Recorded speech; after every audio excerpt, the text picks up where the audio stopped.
یہودی جو مذہب ہے، نام جو ہے آپ یہودی سنتے ہیں، یہ دراصل حضرت یعقوب علیہ السلام کے 12 بیٹے تھے، ان میں سے بڑے بیٹے کا نام یہودا تھا۔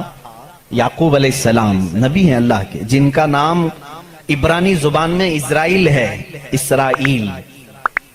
ان کے بیٹوں کو بنی اسرائیل کہتے ہیں۔ وہ 12 بیٹے تھے یعقوب علیہ السلام کے، انہی میں سے ایک بڑے بیٹے یہودا تھے، یا بیچ میں کوئی ایک بیٹے کا نام یہودا تھا۔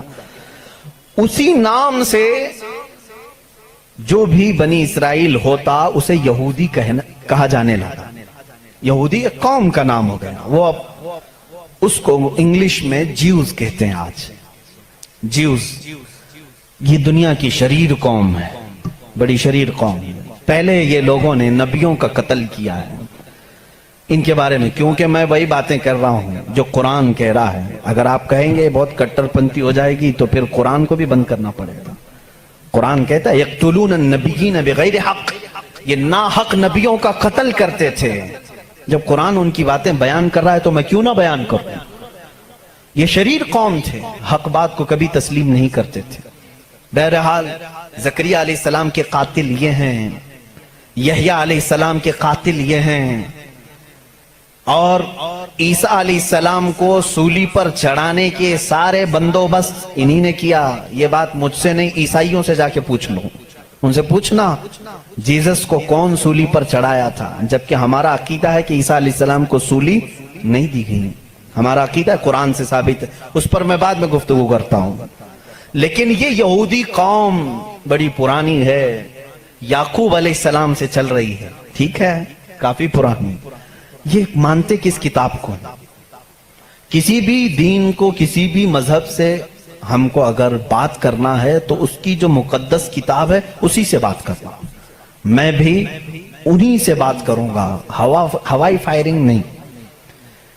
جو مقدس کتاب تمہارے نزدیک ہے اسی کی باتیں اگر میں رکھتا ہوں۔ یہاں محفل میں اتنا وقت نہیں ہوتا، تھوڑی تھوڑی جھلکیاں میں دے کر کے جاؤں گا تاکہ جو ریسرچ اسکالر ہیں وہ اس کو آگے بڑھائیں اور پھر اپنی تحقیق سے لوگوں کے سامنے یہ باتوں کو لائیں۔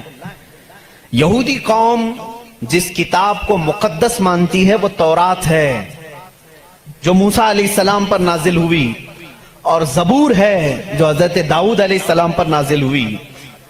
ان کتابوں کے مجموعے کو آج انگلش میں اولڈ ٹیسٹمنٹ کہا جاتا ہے۔ یہ کتابیں مارکیٹ میں دستیاب ہیں، ان کو کیا کہتے ہیں؟ Old testament. تقریباً اس کتاب میں جو الگ الگ چھوٹی چھوٹی کتابوں کو ملایا گیا ہے 73 کتابوں کا مجموعہ ہے اولڈ ٹیسٹمنٹ۔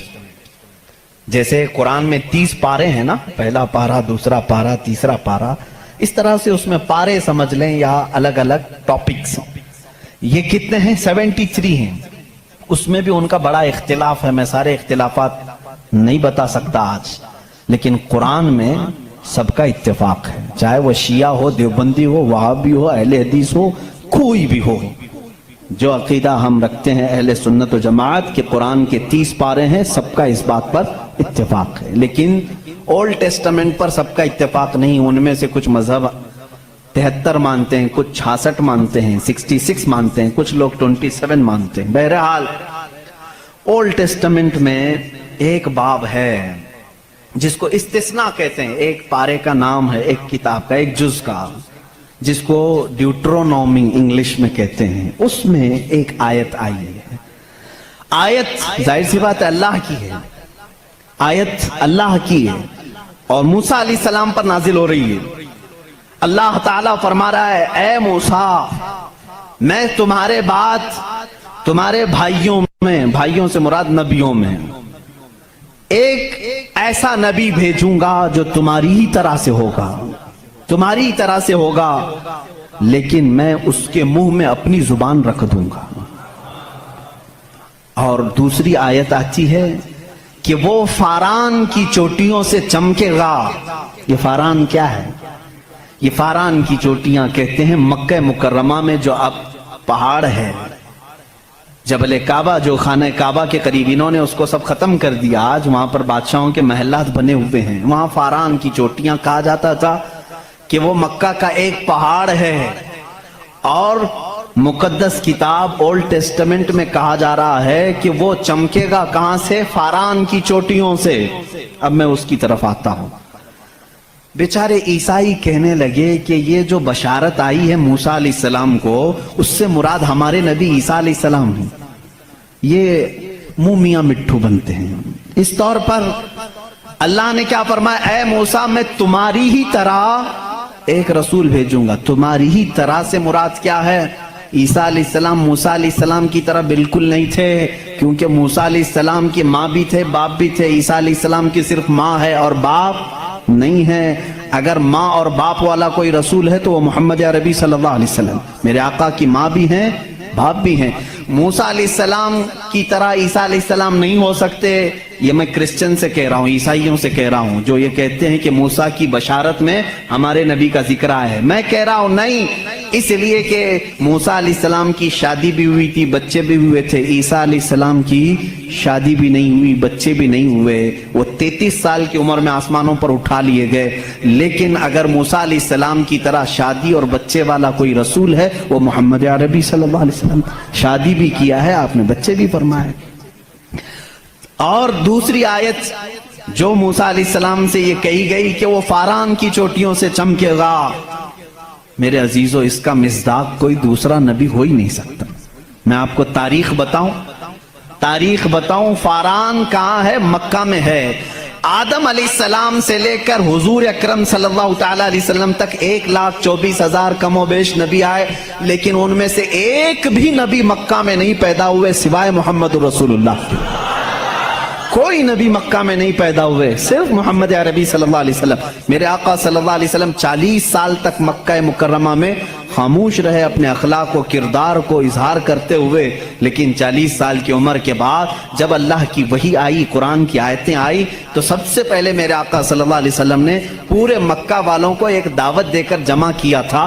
कहां जमा किया? यही फारान की चोटियों में। यह पहला मजमा है, पहला जलसा है मेरे आका का। उसी जलसे में मेरे आका ने सबसे पहली मर्तबा ये ऐलान किया, ऐ मक्का वालों, मैं मोहम्मद अल्लाह का आखिरी रसूल हूँ।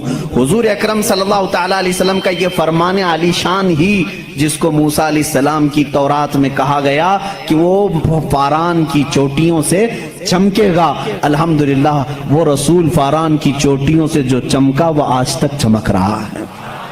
चमक तुझसे पाते हैं सब पाने वाले, मेरा दिल भी चमका दे चमकाने वाले। बरसता नहीं देख कर अब्र रहमत, बदों पर भी बरसा दे बरसाने वाले। या रसूल अल्लाह, मैं मुजरिम हूँ आका, मुझे साथ ले लो कि रस्ते में हैं जा बजा थाने वाले हैं, हमारे तो रोड पर ही हैं। बहरहाल या रसूल अल्लाह, हमको अपने साथ ले लें, जा बजा हैं थाने वाले तो समझते होंगे, आला हज़रत ने शेर में जिक्र फरमाया। बहरहाल एक ओल्ड टेस्टामेंट की एक ही बात मैंने कही, ज्यूज से ये पूछें जा करके कि ये जिक्र आया है मूसा के बाद एक नबी आने वाले, वो कौन से नबी हैं? उनकी ये सिफत बयान की गई है ड्यूट्रोनॉमी इस्तिस्ना में। ओल्ड टेस्टामेंट में ये जिक्र आया है, वो कौन है, वो कौन सा रसूल है, आखिर तुम ही बता दो।